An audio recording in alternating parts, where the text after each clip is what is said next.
भाई जो गुरु वचन पे डट गए, कट गए फंद 84।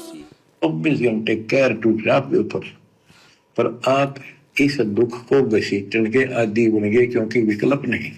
अब आपके पास विकल्प है, यहां से निकल सकते हो, 100% निकल सकते हो, गारंटेड निकल सकते हो। थोड़ी सी हिम्मत कर लो। देख, दास कब शुरू की थी? सन 1988 में दास को यह सन मिली थी। 1994 तक दास सबको समझाता था, गुरु जी से नाम दिलाता था। कभी स्वप्ने में भी नहीं सोची थी मैं गुरु पद बनूं। तो नीच आदमी काम होते दुनिया को मूर्ख बनाए, उनका जीवन नष्ट करे। आप स्वयंभू गुरु बन के, जैसे 2-3 दुष्ट बन गए थे, संजय दिल्ली वाला और पवन जयपुर वाला, ये पाप आत्मा थे। इन जय हो बंदी छोड़ की सतगुरु रामपाल जी परमेश्वर जी की। भाई और बहनों, मेरे लिए तो ये एक प्रसाद से कम नहीं है, सतगुरु के विशेष आशीर्वाद से कम नहीं है, जो भूमिका मुझे परमात्मा ने इस लाखों की संगत की छटनी के लिए दी है। जिस प्रकार सतगुरु स्वयं देशद्रोही की, जिस प्रकार सतगुरु खुद देशद्रोही की उपाधि सरकार से लेकर और अपनी संगत की छटनी कर रहा है हिसार जेल में बैठकर, उसी प्रकार बाहर उसी संगत की छटनी के लिए सतगुरु ने मुझ पवन दास को गुरुद्रोही की उपाधि दी है। यह मेरा परम सौभाग्य है। ये दुनिया देशद्रोही की परिभाषा नहीं समझ पा रही है और सतगुरु से ईर्ष्या करके उनके सत्संग नहीं सुन रही है और अपने आत्म कल्याण से वंचित रह रही है। ठीक इसी प्रकार ये लाखों की संगत ये गुरुद्रोही की परिभाषा नहीं समझ पा रही है और साथ संगति के वीडियो देखने के अभाव के चलते ये सतलोक की ट्रेनिंग के लिए वंचित रह रही है। सतगुरु के खेल अजब गजब होते हैं। ये उल्टा चढ़ने का मार्ग है।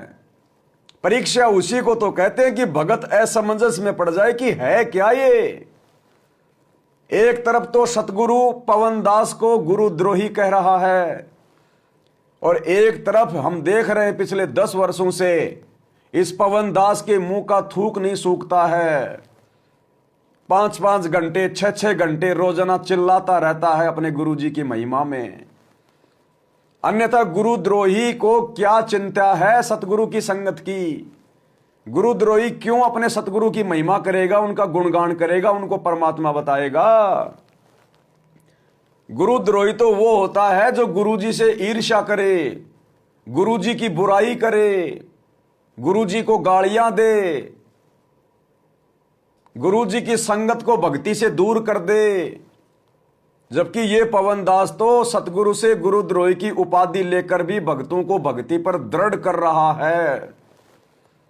जहां लाखों की संगत अपने आप को गुरुमुखी समझकर और सारे उल्टे कर्म कर रही है। राजनीति, आरक्षणबाजी, स्टेडियम, गुंडों की जांच, आरक्षण, फलाना दिखना, और ये साथ संगत वाले भाई बहन गुरुद्रोही की उपाधि लेकर भी उन आश्रम वाली नादान संगतों को समझा रही है, मार खा खा कर, गालियां खा खा कर, जेल में जा जाकर। तो भाई ये परीक्षा का समय है, परीक्षा का समय। क्या इस दुनिया को नहीं पता कि सतगुरु रामपाल जी के ऊपर देशद्रोह का मुकदमा लगा रहा है? फिर भी दुनिया वाले सतगुरु की शरण में क्यों आ रहे हैं? क्या देशद्रोही की शरण में आना चाहिए? नहीं आना चाहिए ना। लेकिन उन ज्ञानी आत्माओं ने सतगुरु के सत्संग सुनकर विचार कर लिया कि यह सतगुरु देशद्रोही नहीं हो सकता, यह तो परमात्मा आया हुआ है, और उन्होंने कोई परवाह नहीं करी और सतगुरु की शरण में आ रहे हैं। इसी प्रकार संगत वाले जो गुरुजी के ज्ञान को आधार बना करके गुरुद्रोही की परिभाषा क्या बताई गुरुजी ने कि गुरुद्रोही सब कोई कहे, गुरुद्रोही न जाने कोई। और भाई सतगुरु से ईर्ष्या करे, सतगुरु की निंदा करे, गुरुद्रोही कहावे सोए। तो पवन दास में तो हमारे को एक भी लक्षण नजर नहीं आ रहा जो परिभाषा गुरुद्रोही की सतगुरु ने बताई है। तो उन आत्माओं ने विचार कर लिया कि भैया ये सतगुरु का खेल है, ये सतगुरु का मिशन है। जिस प्रकार उस बदनाम औरत को 650 साल पहले परमात्मा ने हाथी पर बैठाकर लाखों की संगत की परीक्षा ली थी, आज इस पवन दास को अपने परिवार के कहने पर, अपने कलयुगी परिवार की झूठी शिकायतों पर गुरुद्रोही कहकर बदनामी का ठप्पा लगाकर लाखों की संगत की परीक्षा ले रहा है। ये देखता हूं मेरी संगत गुरुद्रोही की परिभाषा जानती है या नहीं जानती है, मेरी संगत मेरे सत्संगों को आधार बनाकर भक्ति कर रही या नहीं कर रही है। तो आज मुझ पवन दास का यह परम सौभाग्य है, मैं जब जब अपने गुरुदेव भगवान से इस प्रकार के अमृत वचन सुनता हूं, मेरी आत्मा का रोम रोम खिल जाता है कि परमपिता परमेश्वर जी की इस संसार की ये सबसे बड़ी फिल्म बन रही है, वर्तमान में सबसे बड़ी फिल्म। अरे ये नकली बॉलीवुड वाले, हॉलीवुड वाले एक 3 घंटे की फिल्म बनाने के लिए 2-3 साल लगा देते हैं सिर्फ चंद पैसे कमाने के लिए, और दुनिया भर की बकवाद। और वर्तमान में इस कलयुग की पिछली पीढ़ी में जो फिल्म बन रही है, ये भक्ति वाली फिल्म, ये 21 ब्रह्मांड की सबसे बड़ी फिल्म है, सृष्टि की सबसे बड़ी फिल्म बन रही है। और इस फिल्म के अंदर मेरे गुरुजी ने मुझे हीरो का रोल दिया, हीरो का। मैं अपनी किस्मत का आइडिया नहीं लगा सकता, अगर विचार करने बैठ गया तो पागल हो जाऊंगा, पागल। इतना रहम मेरे गुरुजी ने मेरे ऊपर किया है। ये गुरुद्रोही की उपाधि देने से पहले संगत की परीक्षा के लिए मेरे गुरु ने मेरे ऊपर विश्वास किया कि मेरा बच्चा मेरे मुख से गुरुद्रोही शब्द सुनकर ना तो मेरे अंदर कोई दोष देख सकता और ना अपने अंदर कोई कमजोरी पैदा कर सकता, कि जिस सतगुरु के लिए मैंने दिन रात एक कर दिए, सब कुछ त्याग दिया, सतगुरु के मिशन के अनुसार उनका सहयोगी बनकर। क्योंकि जब बेटा युवा हो जाता है, समझदार हो जाता है, तो वो बाप के काम धंधे में सहयोग देता है। तो हमारे बाप का काम धंधा है यहां से भक्ति करवाकर सतलोक ले जाना। तो परमेश्वर ने मुझ नीच 2 कोड़ी के जीव को इस लायक बनाया। मेरी औकात नहीं है कि मैं सतगुरु पे विश्वास कर सकूं। सतगुरु ने मुझे योग्य बनाया इस परीक्षा के लिए, संगत की छटनी के लिए, और मुझे गुरुद्रोही की उपाधि देकर, और फिर भी सतगुरु मेरे अंदर उमंग भरकर मुझसे भक्ति भी करवा रहे हैं, सेवा भी करवा रहे हैं। और भाइयों और बहनों, ये लाखों की संगत जो सात संगति से जुड़ी हुई है, क्योंकि अब सत्सेवक भाई बहन हजारों में नहीं रहे। ये सात संगति के वीडियो संगत के दिल में जगह बना चुके हैं। जिस प्रकार सतगुरु ने घर घर में ज्ञान गंगा पहुंचा दी है, दुनिया भले थोड़ी सी मुट्ठी भर की संख्या में सतगुरु की शरण में है, लेकिन सतगुरु का ज्ञान पूरी दुनिया सुन रही है, विशेषकर भारतवर्ष। घर घर में गुरु जी का ज्ञान पहुंच चुका है, ज्ञान गंगा पहुंच चुकी है, और लोग विचार कर रहे हैं गुरु जी के ज्ञान पर।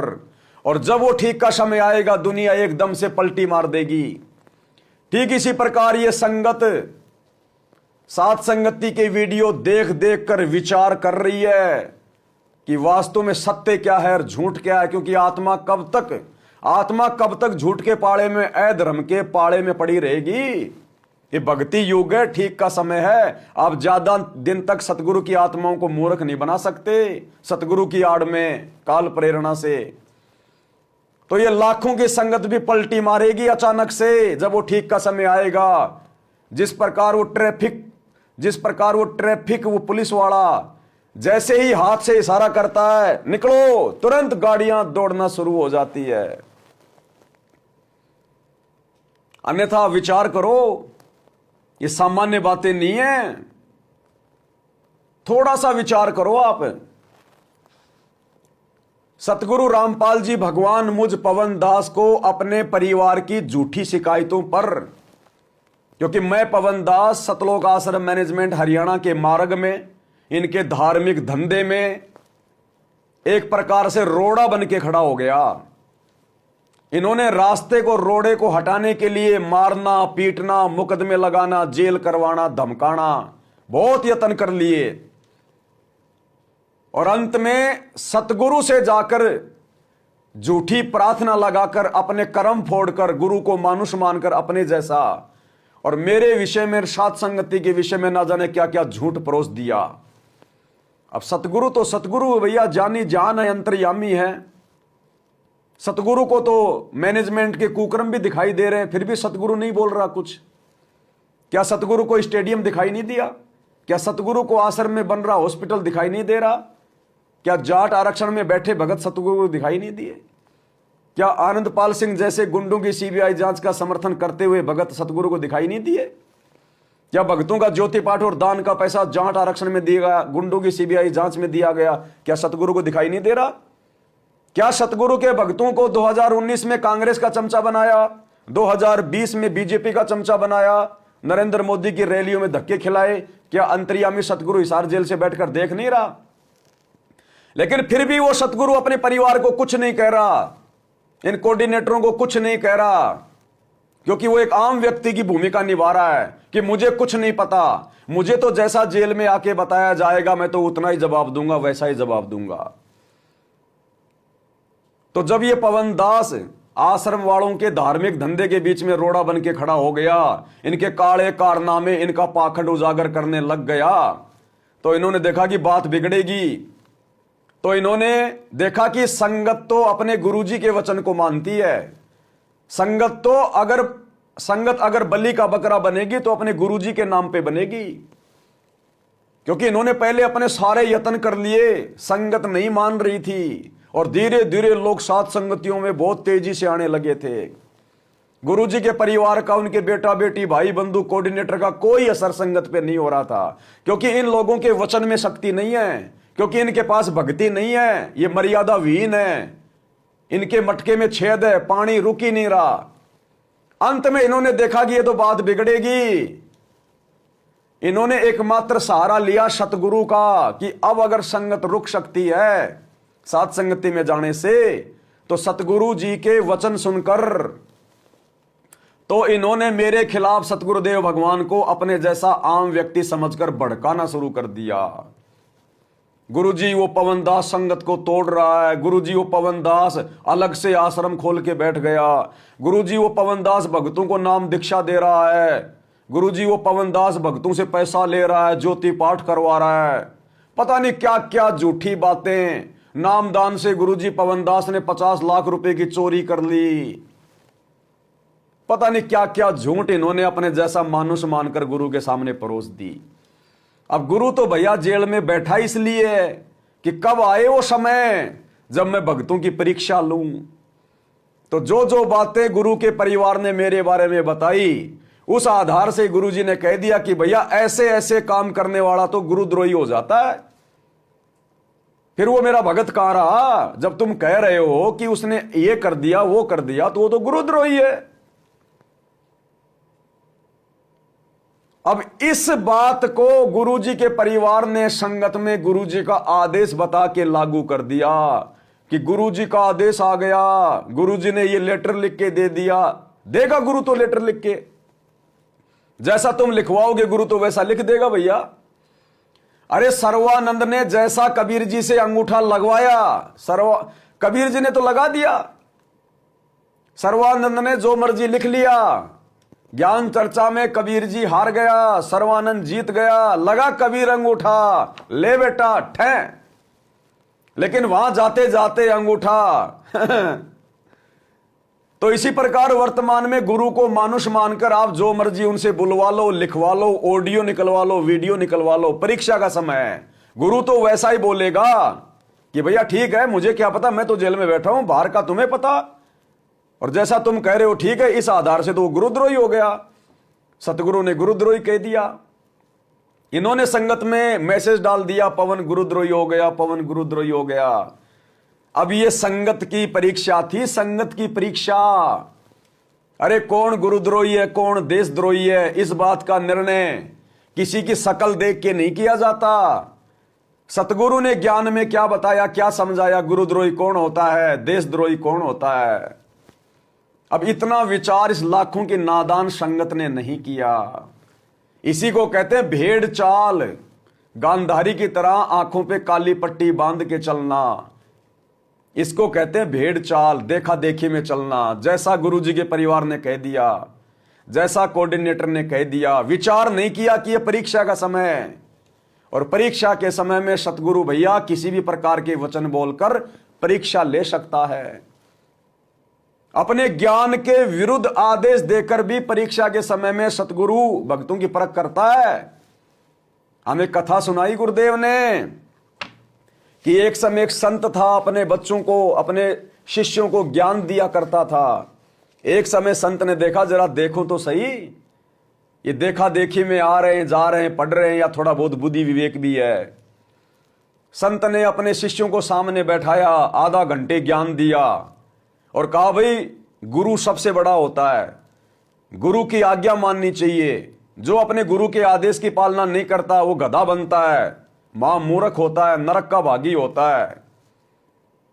हाँ जी गुरु जी, बिल्कुल सही बात है। उसके बाद उसी संत ने आदेश दिया कि अब मेरा आदेश है कि आप अपने पैर का जूता निकालो और मेरे सर में 5-5 जूते मारो। अब 2 मिनट पहले तो गुरुजी ज्ञान दे रहे थे कि अपने गुरुजी की तरफ तो उंगली भी नहीं की जा सकती, नहीं तो वो गधा बनेगा, नरक में जाएगा। और अब कह रहे हैं कि गुरुजी आदेश दे रहे हैं कि सर में जूते मारो। तो भगत तो धर्म संकट की स्थिति में आ गए कि क्या करें क्या ना करें। तो गुरु ने कहा, रे बस इतना ही ज्ञान समझे। अभी तो कह रहे थे कि गुरुजी हम आपकी हर आज्ञा मानेंगे, हम आपका हर वचन मानेंगे, और भाई हो गए तुम फैल। साब की नीची गर्दन, एक खड़ा हुआ, अपने पैर का जूता निकाला और गुरुजी के चरणों में आके बैठ गया और अपने सिर में 5 मारे।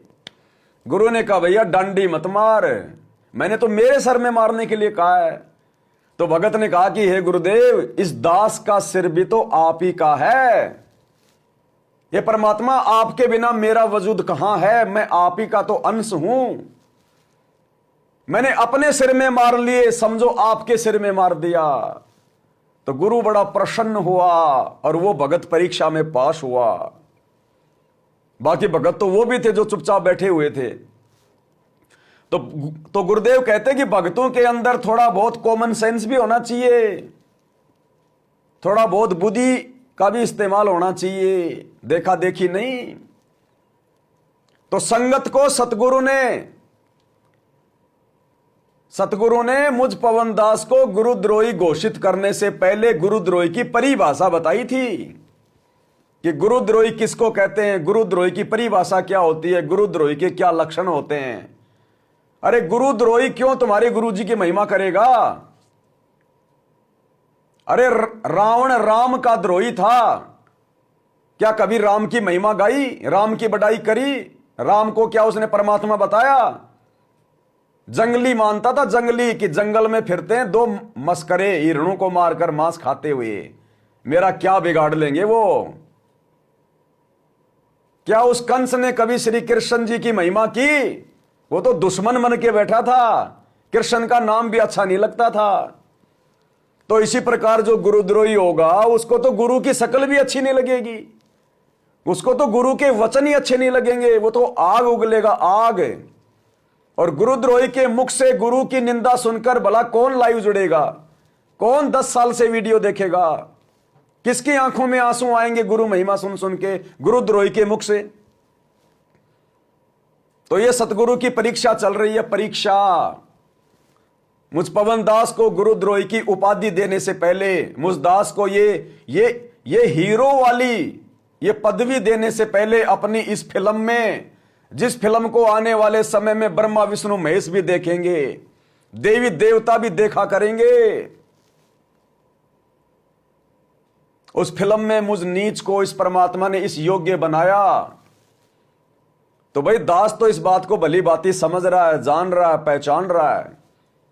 और अब विचार करने की बात यह है, ये सारी बातें बताने के बाद, यदि ये पवन दास वास्तव में गुरुद्रोही है तो पिछले 10 साल से गुरु मुझे गुरुद्रोही कह रहा है, लेटर के माध्यम से, ऑडियो के माध्यम से, वीडियो के माध्यम से।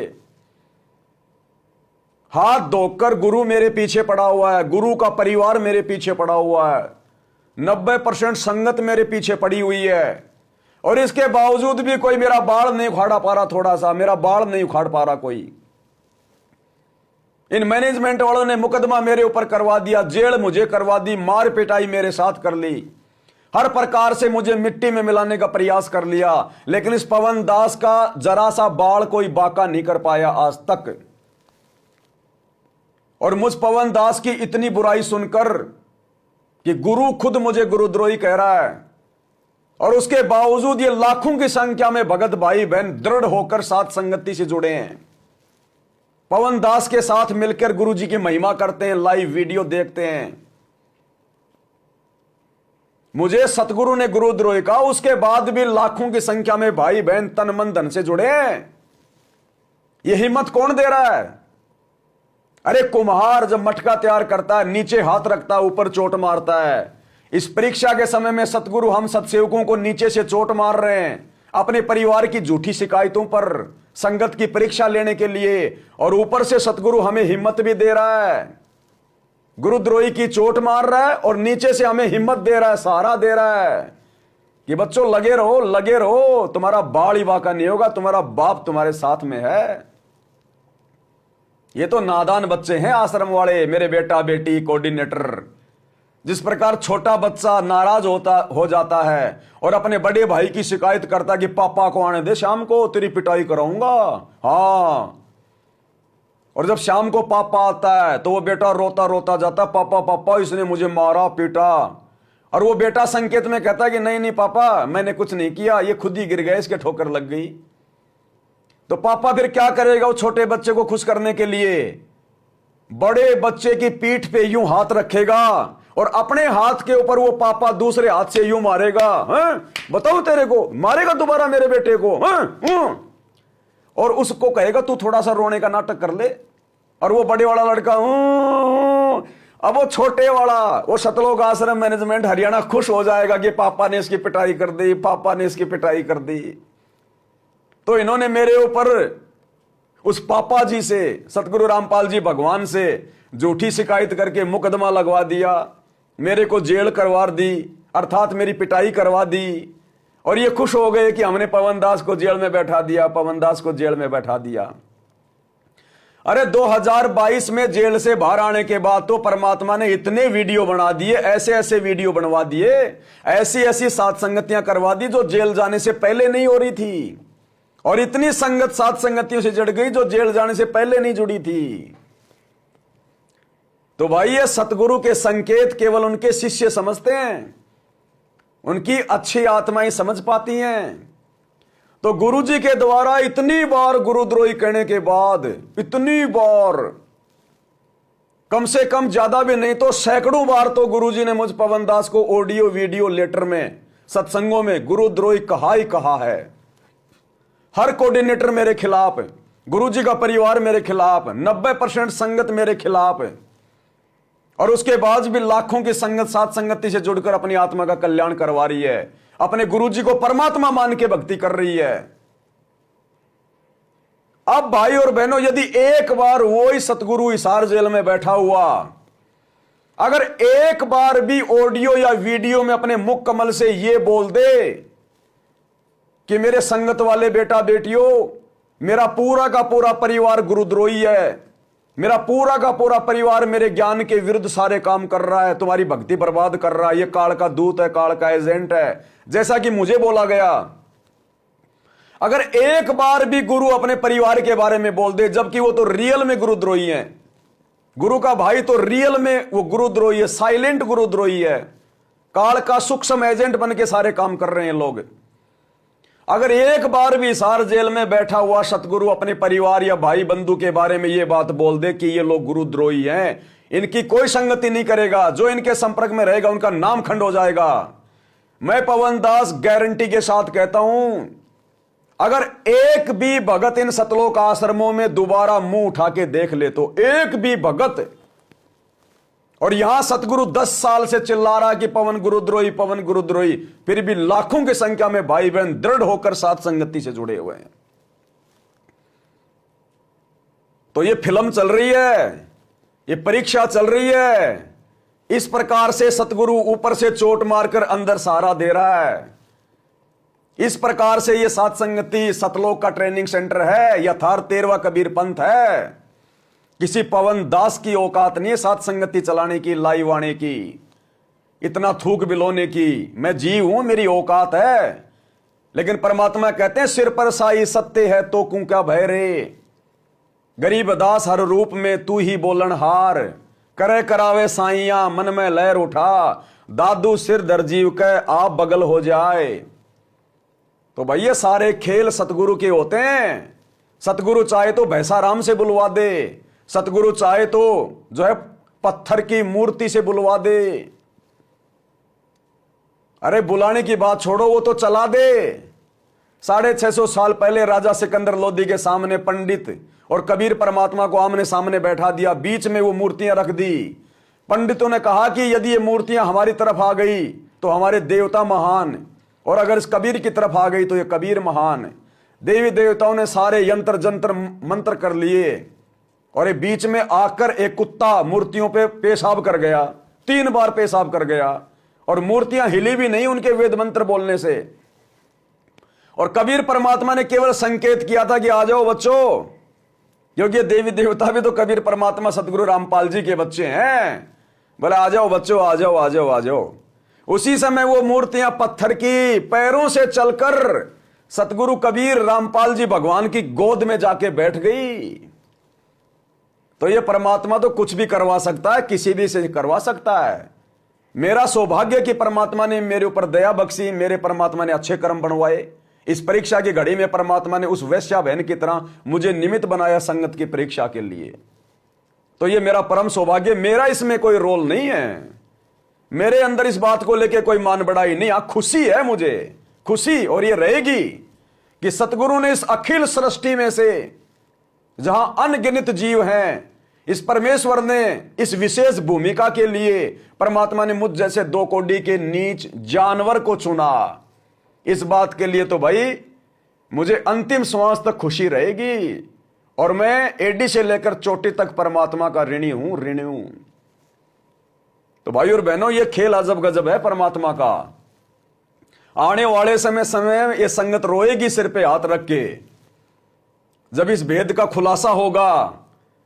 क्योंकि परीक्षा का एंड भी तो होगा, रिजल्ट भी तो आएगा। ये थोड़ी परीक्षा चलती रहेगी, रिजल्ट भी तो आएगा।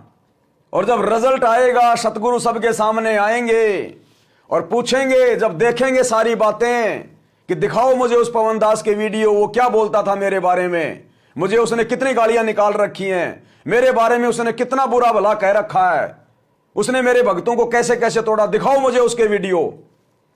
तो जब पवन दास के वीडियो सतगुरु के सामने जाएंगे तो उन्हें पता तो है ही, अंतर्यामी है ही, लेकिन संगत को फैल करेगा फिर भगवान। फिर परमात्मा देखेगा, अरे नालायको, तुमने किसको गुरुद्रोही घोषित करवा दिया मेरे से। अरे नीचो, तुमने ऐसा पाप क्यों करवा दिया। क्योंकि आम संत की भूमिका कर रहे हैं परमात्मा, इसलिए इन शब्दों का यूज करेंगे कि नालायको, तुमने किस पवित्र आत्मा को मेरे द्वारा गुरुद्रोही घोषित करवा दिया मूर्खो। तो संगत कहेगी, गुरुजी हम क्या करें, हमने तो आपकी ऑडियो सुनी थी, आपका वीडियो सुना था। तो गुरुजी कहेंगे, रे नालायकों में कहां था गुरुजी, आप जेल में थे। तो गधो, मुझे क्या पता जेल में बैठे बैठे बाहर क्या हो रहा है। मैं तो 10 साल से जेल में था, बाहर तुम थे, मेरा परिवार था, ये पवन दास था। इनका आपस में क्या झगड़ा चल रहा था, पवन दास क्या बोल रहा था, क्या नहीं बोल रहा था, वो असल में गुरुद्रोही था या नहीं था। मैंने सत्संगों में सारी परिभाषा बता रखी है। तुम पवन दास के वीडियो क्यों नहीं देखे, उसके विचारों को सुनकर तुमने मेरे ज्ञान से निर्णय करके क्यों नहीं सोचा। कहे कबीर सोई जन मेरा, जो नीर खीर का करे निबेरा। फिर यह संगत क्या मुंह दिखाएगी कि गुरुजी आपने कहा था। अरे मैंने तो मेरे परिवार ने जैसा कहा वैसा जवाब दे दिया, जैसा मेरे परिवार ने कहा मैंने तो वैसा जवाब दे दिया। अब डॉक्टर के पास कोई आदमी जाए कि साहब मेरे दादाजी के पेट में दर्द है, तो डॉक्टर तो पेट के दर्द की दवाई बताएगा कि उसको ये वाली टेबलेट दे दे। और दादा के हो रहा है पैर में दर्द, तो दादा के तो वो गोली जो है रिएक्शन कर जाएगी। अब कोई कहे कि डॉक्टर साहब ये गोली आपने दी थी, रिएक्शन कर गई, आप पे मुकदमा करेंगे। अब उसमें डॉक्टर की क्या गलती? डॉक्टर कहेगा भैया मेरे को तो इसके बेटे ने आके कहा था कि उसके पेट में दर्द है, और देखो ये पेट के दर्द की गोली है, मेरी क्या गलती है? मेरे को सच्चाई क्यों नहीं बताई कि उसके पैर में दर्द है?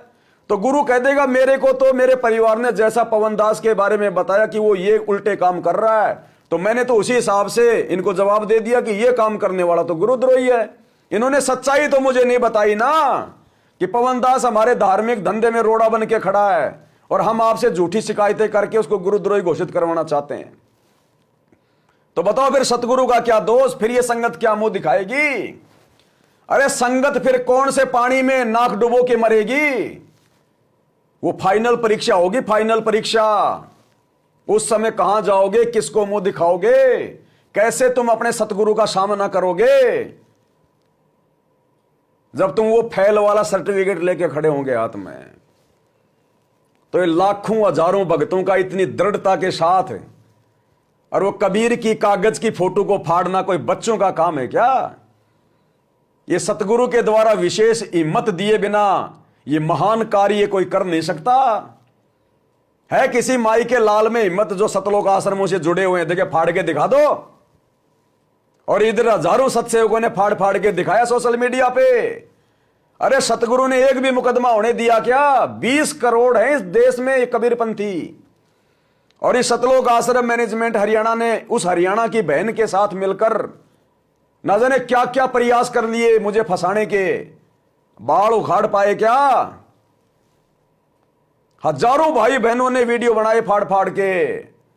तो भाई ये परमात्मा कहते हैं सिर पर साईं सत्य है, फिर तो कू क्या भय रे।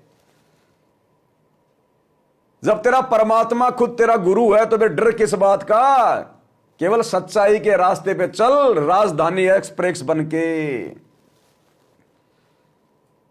तो भाई और बहनों ये खेल चल रहा है, परीक्षा चल रही है।